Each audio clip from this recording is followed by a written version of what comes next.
Today, it is finally time to get to the bottom of why my 370Z engine keeps blowing coolant out of the overflow. So I've tried all the normal stuff like replacing the upper radiator hose, replacing the thermostat on the water pump, as well as replacing the coolant cap and making sure that the system is completely bled. And it seems to work fine until I go drive it. It doesn't smoke out the exhaust, there isn't coolant in the engine, and it doesn't burn coolant. So what I'm gonna do today is I'm gonna pressurize the cooling system, and hopefully we can get to the bottom of this, because if I can't figure this out, I have another low mile engine I'm just gonna end up throwing in this car because I cannot figure out why it keeps doing this. I think the best plan of attack on this, since the hood doesn't open very far and I may end up having to put an engine in anyway, is pull this hood.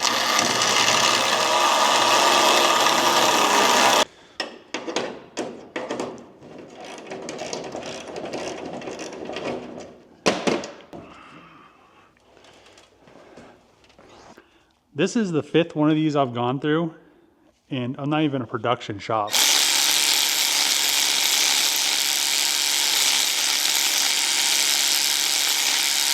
Works 25% of the time, half the time.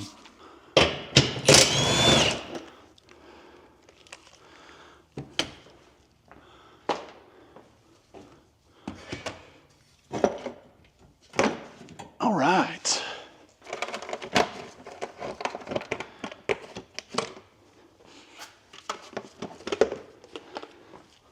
You can see it's easier to pull the throttle bodies to be able to get to these 2 coils and spark plugs right there. The driver's side spark plugs all look pretty decent. I did notice that the valve cover gasket is probably leaking. It's not excessive, but it was leaking into this cylinder and that cylinder. On the passenger side though, we have a plug that is, these back 2 were fine, but the front one was running pretty white. So I'm gonna borescope all the cylinders before I put pressure on the cooling system and see if this cylinder down here is maybe white because the coolant is just cleaning that cylinder, or if it's white because it's leaning out. And maybe we have an issue with the piston, but it runs really nice. It sounds great, pulls great. Let's, I guess, first check this really white cylinder and see what's really going on down here. It actually looks pretty clean going in. I mean, it doesn't look washed or anything. Usually what would happen if there was coolant getting in here, this whole thing would be clean, and it's not clean. It has carbon buildup on it. So let's go to the side view.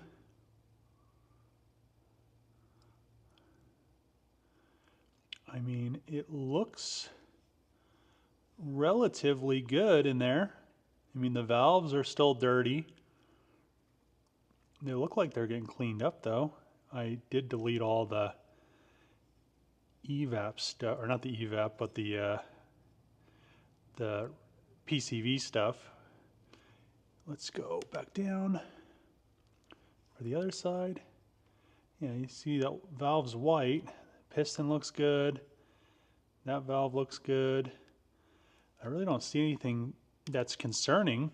I mean, that plug was probably running, I'd say, a little bit lean, but it doesn't look like it was hurting anything. It does look like it has some oily residue on there, but for the 370Z engine, these things don't last very long anyway. They always blow up.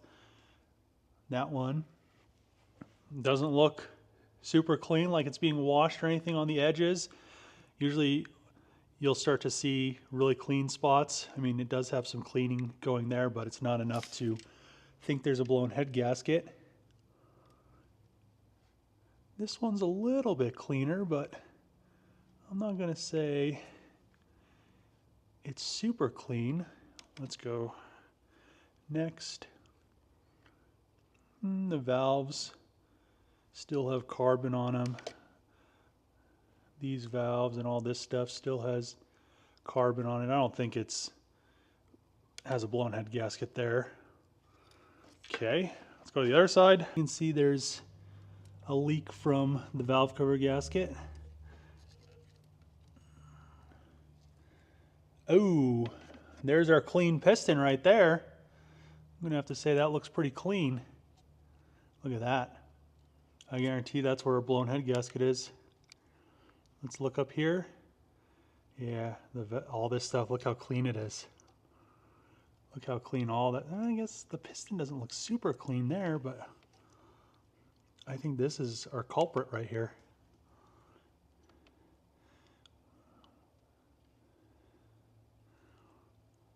I mean, it's not super clean, but you can see how clean it is right there. We'll Borescope this one when we pressurize the cooling system. I bet coolant comes out of it. Let's go to the next one. Ooh, yeah, there's another clean one.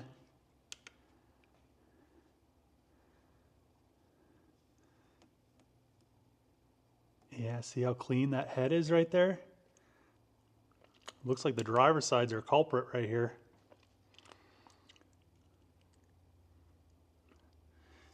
Man, it's like polished looking. Oh yeah. It looks like our driver's side has a blown head gasket. I have the cooling system pressurized. You can see that leak right there coming from the head gasket. It's ever so slight. And I probably could put some more pressure in it and it's gonna leak some more. This doesn't seat very well.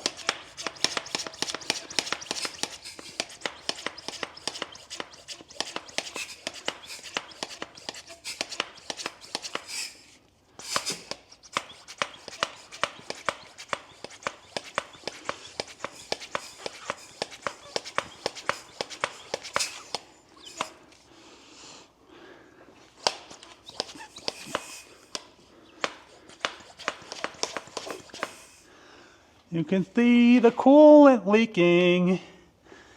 Look at our drop right there.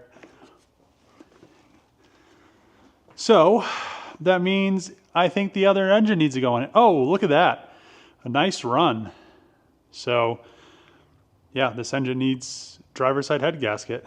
Now that I finally know that the engine has a blown head gasket on the driver's side, it is time to pull the engine and transmission back out of this car.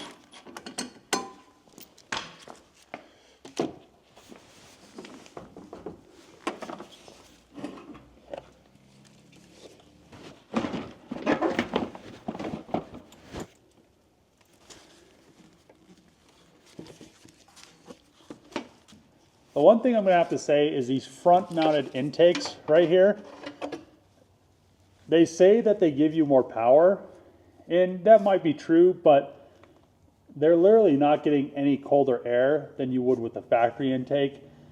And I'm guessing the only reason they're making more power is that they're a little bit larger going to the throttle body. So if you can do a larger intake pipe going from the factory box to the throttle body, the factory, well, then you don't have to cut this huge hole in your core support and then nothing bolts into it. Factory intakes pull cold air from before the radiator.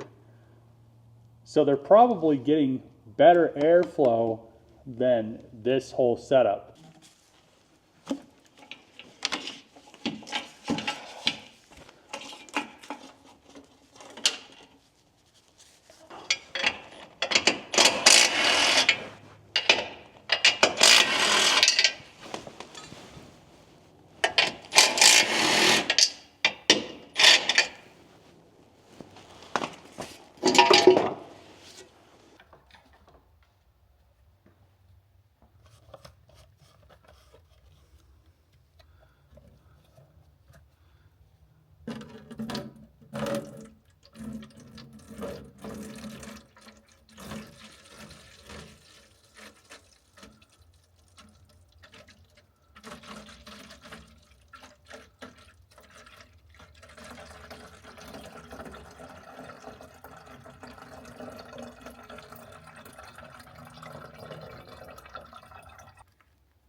I'm gonna have to say by far this is probably the stupidest design Nissan ever did on any car.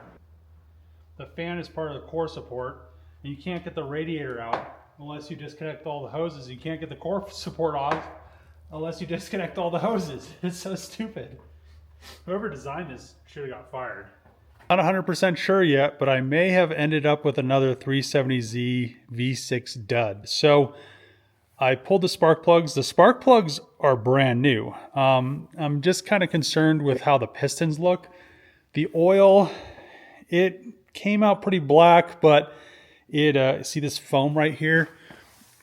That foam on the top, and when it's brown like that, it's close to being out of the range of actually being lubricating oil. Once it starts to get kind of iridescent, that's when the oil really doesn't do anything for your engine anymore, and that's when you get a lot of bearing wear. So it's kind of close to it. It's at that brown foamy stage, but there's not a full coat of brown foamy stage on the top of the oil. So the oil was pretty close. It doesn't look like they changed it for probably 6,000 miles. But I'm going to pull the pan because I still want to do the thermostat in the water pump, but I want to be able to get this front cover off first, and I want to pull the pan to see if there's any metal in the bottom of it.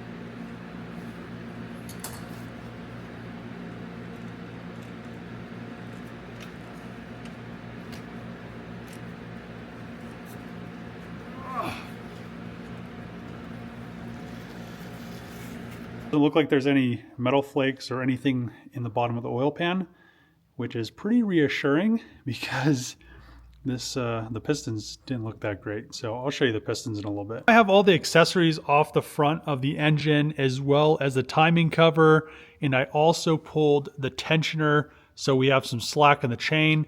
I've done this a few times in videos before, and these are pretty simple to time once you know where the markings go. So on the top, we have a little dash or a little keyway and a dot, and there's just kind of like a little notch in the cover, and that's kind of like an arrow. Same thing on this side.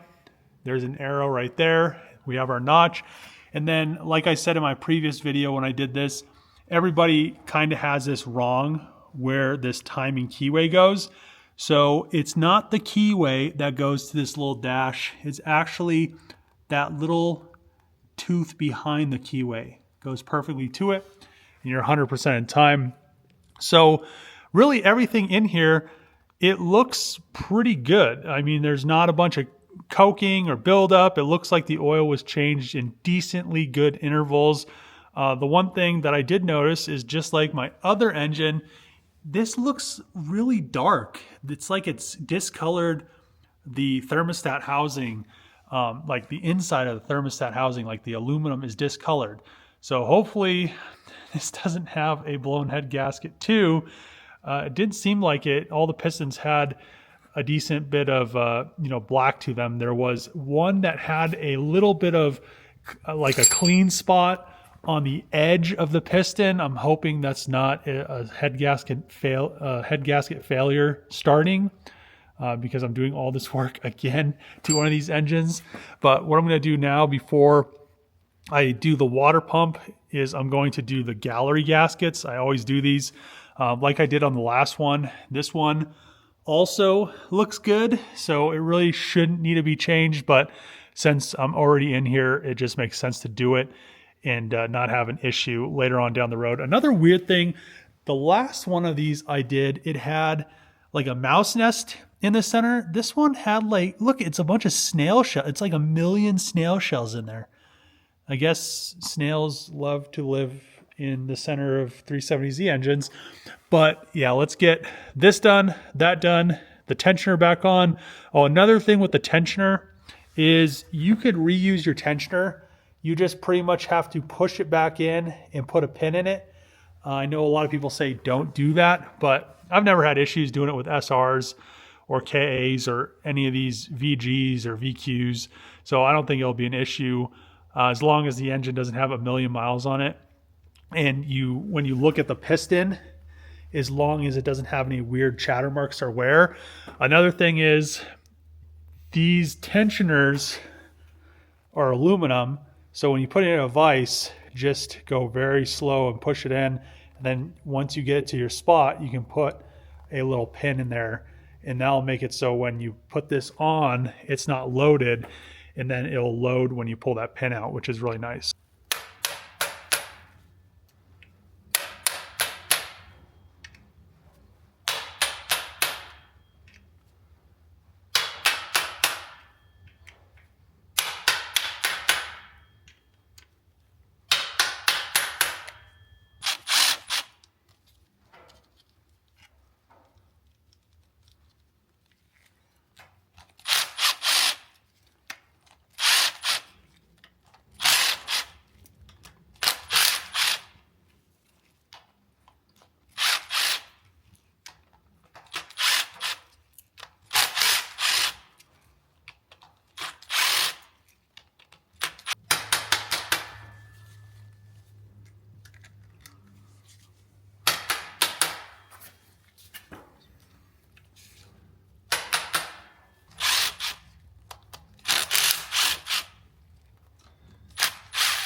So that one was good.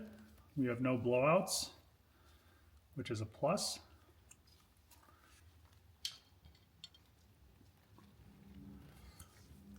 And this one looks good. Doesn't have any blowouts.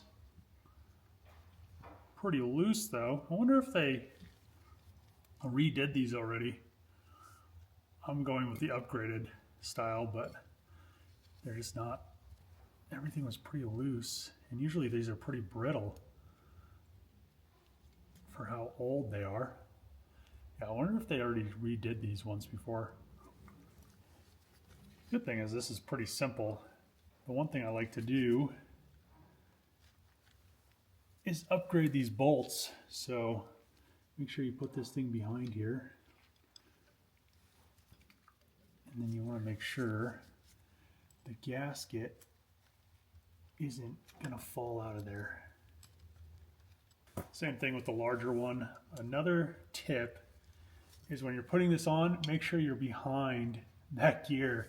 It might sound like something you're probably not going to accidentally do, but you have to be behind the gear and behind the chains.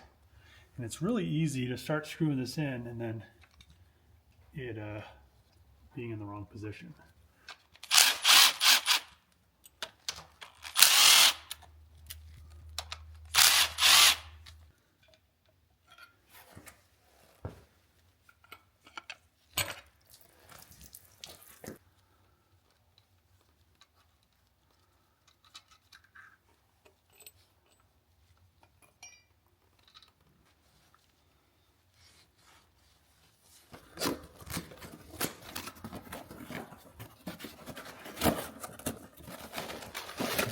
Always take some engine oil or used engine oil and lubricate these O-rings because you don't want to tear one when it's going in.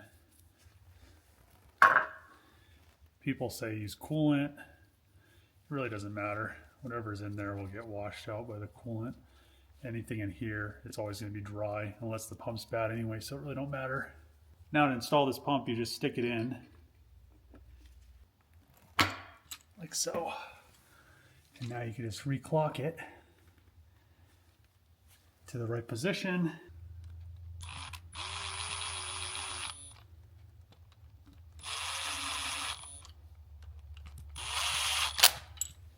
Is retiming this We're going to stick the chain on here. This is in time. Our cams are still in time because the chain hasn't lost slack. So what I'm going to do is I'm going to stick this on the pump.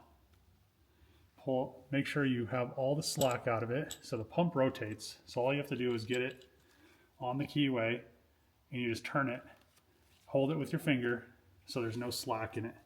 Then you're going to come down to your crank and you're going to just come and we're just going to stick her on there and make sure you get all the slack out of the crank, which is pretty easy. You just come in here, pull this, and you want to just feed it around.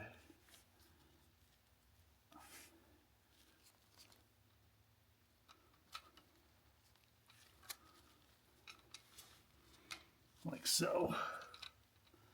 Make sure there isn't any slack in the chain. See, this is about the same on each side. You can't really get any more than that. So now what I'm going to do is I'm going to come in here, pull the tensioner up, hold it in place, and we're still good there. You want to make sure you're good here. So now we have no slack with the chain. Now I can put my tensioner back in.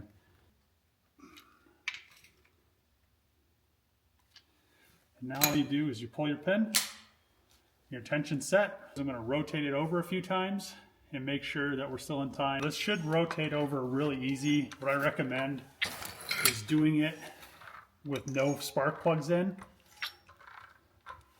because if there is any resistance, you're not actually feeling compression.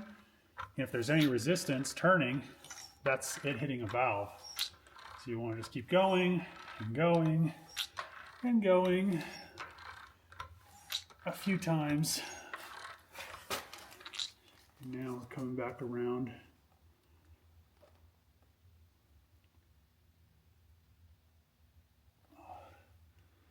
Okay, we're there, and we're dead on. I now have the mating surface coated in liquid gasket, and it looks kind of like raspberry jam. And this stuff is awesome. You can see I'm not in a rush to put the other cover on it because I don't have to be in a rush. I can leave this like this probably for 100 years and it would not dry. And that's the great thing about this stuff. It has a few great things about it. So the pretty funny thing is LOCTITE made a huge deal about 10 to 15 years ago about me finding out what they use. So Volvo had like a contract with LOCTITE to make this stuff. And the reason why they use this is it works perfect when there's metal to metal machine surfaces contacting each other and there's no oxygen. This stuff will properly cure.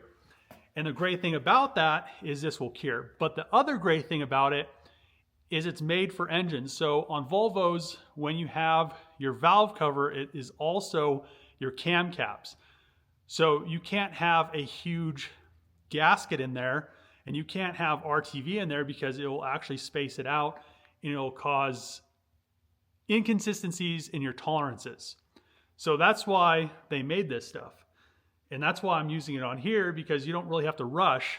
The other great thing is Volvos have a lot of really small fine oil passages. And the great thing about this stuff is it will dry in 4 hours with the presence of it touching metal and the lack of oxygen. But also the stuff that doesn't dry, the oil dissolves it. So you don't have to worry about if you have like a Volvo or even like this. I was almost thinking about doing it like these oil galley gaskets.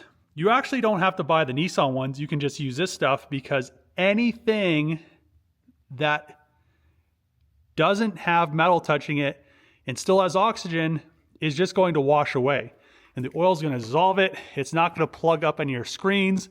It's not going to plug up your passages, your oil pump. It's not like RTV. It's really awesome. This stuff, nobody uses it, but it is great. And it's awesome for these front covers because you have so much to pretty much put on. I wish really they would put this in an aerosol can so you could just pretty much just go and make a nice bead. I'm getting older, so my hands, it's, you know, squeezing bottles like this for a very long time. Never thought it would happen to me, but it definitely is a pain to go all the way around this. The other thing is you want to get in this crack right here, and you want to get around these bolts.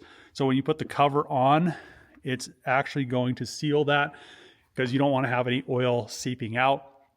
And like I said, the best thing about this stuff is you don't have to rush, because you don't have to worry about it drying.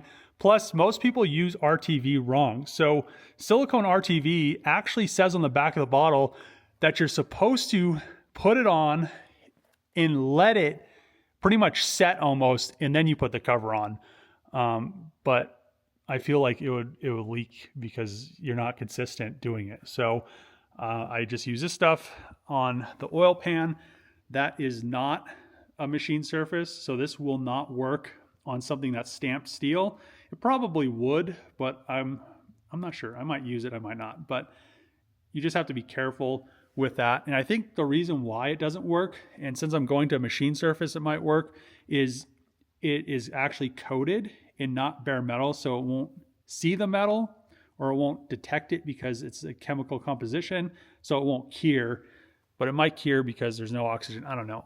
I may try it, but this is ready to go, and it's just so nice not having to rush these things.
A little bit of gasket that's squeezed out right there when I tighten everything down.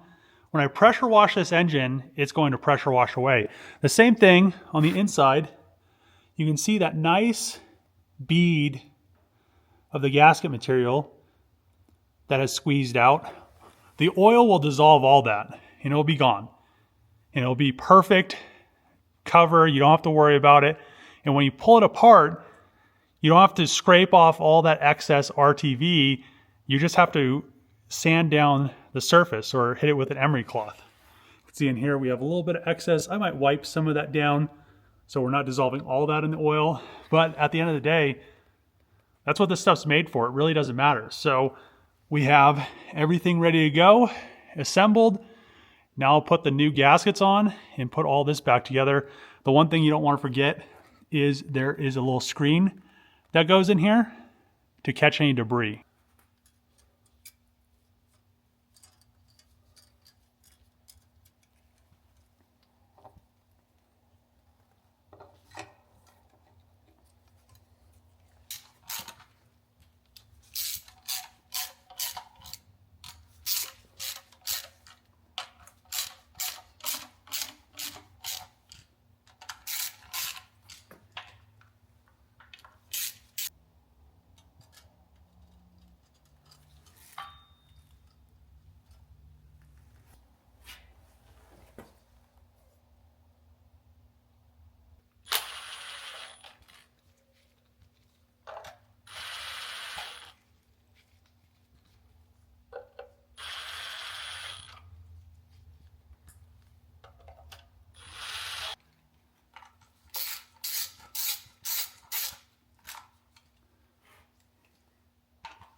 Everything is now back together. I had to re-pull the intake manifold. The one thing to remember is the injector harness plugs in underneath the intake manifold.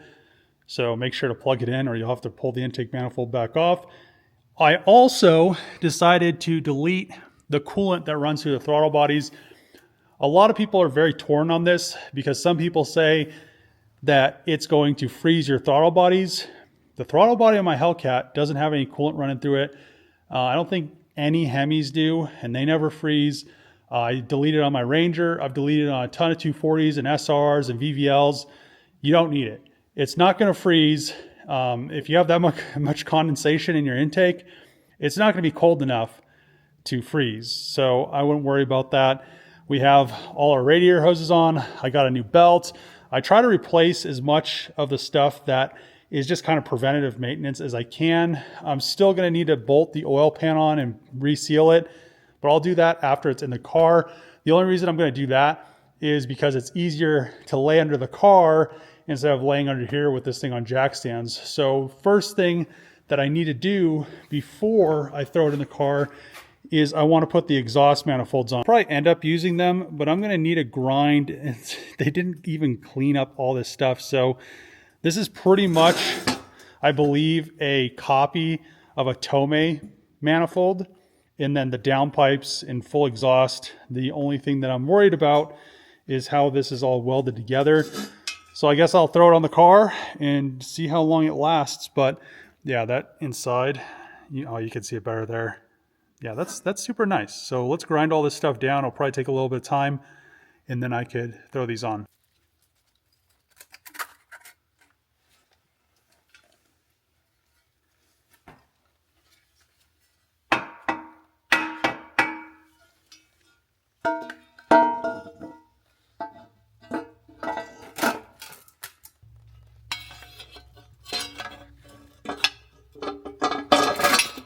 Need to make a decision if I'm going to end up painting the engine bay in the 370Z, because this would technically be a perfect time, but it is a VQ and it's probably going to blow up again. So I could just put this engine in and drive the car, and when it blows up again, I'll just paint the engine bay then.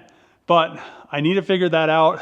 I'm going to end the video here. I'm really happy that the engine is all the way together and ready to go in. Everything seems like it's going to be good with this engine. Unfortunately, the engine that's in the car has a blown head gasket on the driver's side. I have my suspicions that's what it was going to be, but at the same time, it really wasn't acting like it had a blown head gasket. So if you like these videos, make sure to click that subscribe button, throw a thumbs up, throw a comment below, and as always, see you guys next time.